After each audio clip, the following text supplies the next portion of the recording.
Nasa pinaglabanan shrine sa San Juan City si Senate President Franklin Drilon para sa pagdiriwang ng Araw ng Kalayaan. May news to go si Oscar Oida. Oscar. Yasawi, mag-aalas 8 ng umaga nang dumating dito sa pinaglabanan shrine ang panawing pandangal na si Senate President Franklin Drilon.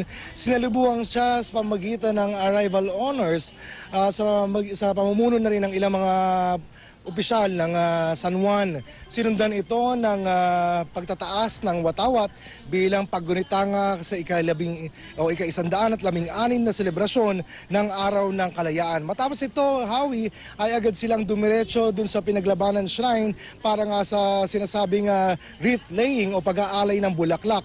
Alam mo itong Hawi, itong pinaglabanan shrine ay tinuturing ng isa sa mga lugar kung saan unang nagpakita ng pakikibaka ang mga dakilang katipunero laban sa mga Kastila nang sugurin nila ang naturang lugar noong Agosto 1896. Matapos niyan ay nagsadya na sila muli dito sa isang tent dito sa may harapan ng San Juan City Hall para sa isang maikling programa kung saan nga nagbigay ng maikling talumpati si Senate President Franklin Drilon. Sa kanyang talumpati, hinikayat niya ang kabataan na ipaglaban, respetuhin at isulong ang demokrasya sa kabila ng mga hinaharap na problema ng bansa.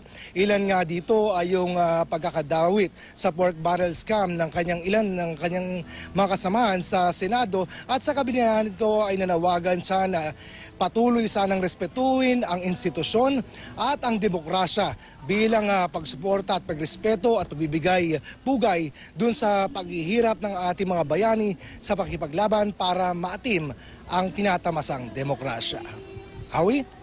Yeah, Oscar, sa lahat ng lugar na pwedeng daluhan ni Senate President Franklin Drilon, bakit pinaglabanan? According na rin Hawi kay Mayor Gia Gomez at Senator JV Ercito, etong si Senate President Franklin Drilon, tinuturing daw itong San Juan bilang kanyang parang second hometown. Dito raw ang nakatira sa may Green Hill si Senate Franklin Drilon at malaki raw ang naitulong ng Senate President para sa pagpapaunlad ng San Juan. Hawi? Okay, so coincidence lang na hometown din yan ng mga Estrada. Tama yan, Hawi. Okay, maraming salamat, Oscar Oida.